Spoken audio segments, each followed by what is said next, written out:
నమస్తే, నేను మీ నాగబాబుని. ఒక సగటు భారతీయుడిని, ఒక హిందువుని. అదేంటి మీరంతా నాస్తికుడు అనుకుంటున్న నాగబాబు హిందువుని అంటున్నాడని అనుకుంటున్నారా? ఆదిశంకరుల అద్వైతం, రమణుల ఆత్మజ్ఞానం, వీళ్ళిద్దరూ చెప్పిన నిరాకార స్వరూపమైనటువంటి ఆ పరమాత్మను నమ్ముతాను. హిందువు అనేది ఒక నమ్మకమో ఒక మతమో కాదు, ఇది ధర్మం, మన జీవన విధానం. అవివేకుల్ని అజ్ఞానుల్ని ఎడ్యుకేట్ చేసేలా చెప్పాలంటే ఇది ఒక జియోగ్రాఫికల్ ఐడెంటిటీ కూడా.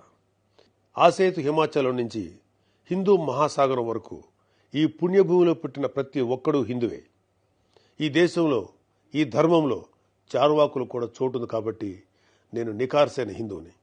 నా ధర్మాన్ని గౌరవిస్తూ ఇతరుల్ని కించపరచకుండా బతుకుతున్న ఒక ప్రౌడ్ సనాతన హిందువుని. అందుకే నాకు ఎమ్మెల్సీగా కౌన్సిల్లో మాట్లాడే అవకాశం రాగానే హిందూ మతం కోసం పాటుపడే అర్చకుల చాలీ చాలని జీతబత్యాల గురించి మాట్లాడాను. మరి వైసీపీ నాయకుల సంగతి ఏంటంటారు? రండి చూద్దాం.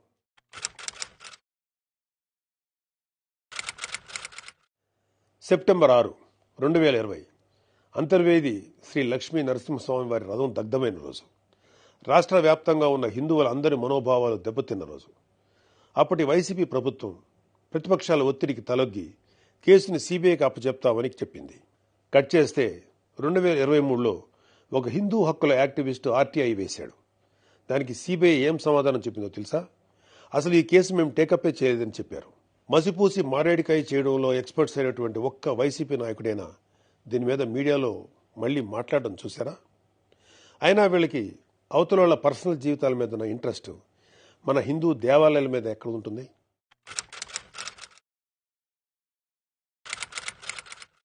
డిసెంబర్ 2020 రామతీర్థం రాముడు మనకు ఒక దైవం. మహావిష్ణువు అవతారం మాత్రమే కాదు, అంతకు మించి. ఈ దేశం తాలూకు ఆస్తిత్వం రామకథలో ఉంది. ఒక మనిషి ధార్మికంగా ఎలా బ్రతకాలో రామాయణం చెప్తుంది. రామాయణంలో మారీచుడు చెప్తాడు, రామో విగ్రహవాన్ ధర్మ సాధు సత్య పరాక్రమ అని. ఈ భూమి మీద రాశీభూతమైన ధర్మమే శ్రీరాముడిని నమ్మే జాతి మనది.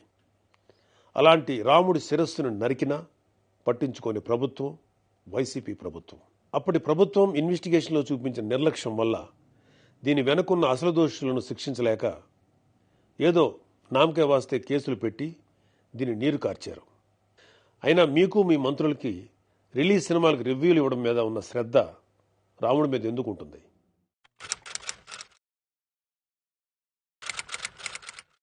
జనవరి 22, 2024 అయోధ్య రామమందిరం ఇనాగ్రేషన్ కొన్ని దశాబ్దాల సుదీర్ఘ న్యాయ పోరాటం తర్వాత, కొన్ని వందల మంది బలిదానాల తర్వాత హిందువులు కలల కన్నా రామమందిరం కల సాకారమైంది. దేశమంతా ఒక పండగలాగా దీన్ని సెలబ్రేట్ చేసుకున్నారు.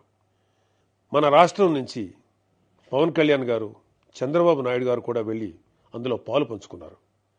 కానీ ఈరోజు హిందువుల మీద ఎక్కడ లేని ప్రేమ వలకపోస్తున్న వైసీపీ నాయకుడు గారు కనీసం ఫార్మాలిటీకైనా ఒక ట్వీట్ కానీ ఒక వీడియో బయట కానీ పెట్టారా? పోనీ మీ స్టాండ్ ఏంటో ఓపెన్గా ప్రజలకు చెప్పే దమ్ము అయినా మీకుందా? మీకు వ్యతిరేకించే ధైర్యం లేదు. అలా అని అభినందించే సంస్కారం అంతకంటే లేదు. వెరసి మీ మనసులో హిందువుల మీద కుళ్ళు కుతంత్రాలు తప్ప ఇంకేమీ లేవు. టీటీడీ భక్తులకి భగవంతుడిని దూరం చేసిన వైసీపీ పూట గడవని పేదవాడి దగ్గర నుంచి వజ్రాల కిరీటాలు చేయించే కోటీశ్వర్ల వరకు అందరి కోరిక ఒకటే. ఆ కలియుగ దైవమైన వెంకటేశ్వర స్వామివారి దర్శనం ఏడాదికి ఒకసారైనా చేసుకోవాలని. ఒక సామాన్య భక్తుడు నెల డబ్బులు కూడబెట్టుకుని మరి ఆయన చూడ్డానికి కొండ మీదకు వెళ్తాడు. అలాంటి కొండ మీద అకామిడేషన్ ఛార్జీలు మీరు ఒక్కసారి ఎలా పెంచుతారు? నందకం, పాంచజన్యం, కౌస్తుభం, ఒకలామాత గెస్ట్ హౌసుల్లో 500కి దొరికే రూమ్ని 1000కి ఎలా పెంచారు? నారాయణగిరి గెస్ట్ హౌస్లో 1700 రూపాయలు చేశారు. ఇది సామాన్యుణ్ణి భగవంతుడికి దూరం చేసే ప్రయత్నం కదా? నువ్వు ఎవరిని, అదే ఏం మాఫియాని సంతోషపెట్టడానికి ఇది చేశావో అర్థం కానంత అమాయకులు అనుకుంటున్నావా ప్రజలు? దర్శనాలు, సేవలు అయితే ఇంకా దారుణం. ఏదో కాయగూరల బేరం ఆడినట్టు 10,000 చేయి, దీన్ని 5,000 చేయంటూ ఎంత నిర్లక్ష్యంగా మీ సుబ్బారెడ్డి బోర్డు మీటింగ్లో మాట్లాడాడో మొత్తం రాష్ట్రమంతా చూసింది. అంత చులకన మీకు హిందువులంటే. ఇకపోతే తిరుమల మీద నువ్వు చేసిన దోపిడీ అంతా ఇంతా కాదు. ఒకే ఒక ఉదాహరణ చెప్పాలంటే టీటీడీ కామన్ గుడ్ ఫండ్కి ఇచ్చే కాంట్రిబ్యూషన్ 2.5 కోట్లు ఉండేది. దీన్ని సెప్టెంబర్ 2021లో 50 కోట్లకు ఒక్కసారిగా పెంచేశాం. అసలు ఇక్కడే కాదు, ఎక్కడ కొండ కనపడినా గుండు కొట్టేయాలనుకోవడమేగా మన అలవాటు.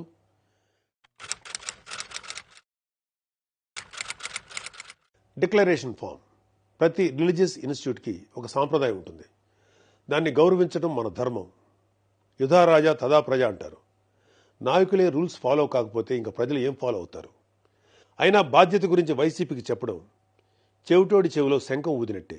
పవన్ కళ్యాణ్ గారు ఆయన కూతురు పొలినాని తిరుమల తీసుకువెళ్ళినప్పుడు ఆ అమ్మాయి మైనర్ అయినా కూడా ఒక గార్డియన్గా ఆ అమ్మాయి తరఫున డిక్లరేషన్ ఇచ్చారు. పవన్ కళ్యాణ్ గారి సతీమణి అన్నాగారు కూడా డిక్లరేషన్ ఇచ్చారు. ఇంత ఎందుకు, ఈ దేశ రాష్ట్రపతి అబ్దుల్ కలాం గారు కూడా తిరుమలలో డిక్లరేషన్ ఫామ్ పైన సంతకం చేసి అక్కడి నుంచి సాంప్రదాయాన్ని గౌరవించారు. నువ్వు కలాం గారి కన్నా గొప్పోడివా? డిక్లరేషన్ ఇవ్వకుండా వెళ్ళటమే కాక మీ మంత్రి వచ్చి ఆడి అమ్మ మొగుడు కట్టాడా తిరుపతి గుడి అని అంటాడా?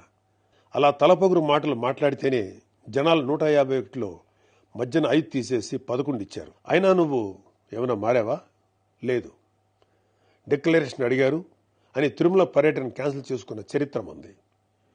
అయినా సెక్యులర్ ప్లేస్కి రిలీజియస్ ప్లేస్కి తేడా తెలియని నిన్ను ఎడ్యుకేట్ చేయటం మా వల్ల కాదు.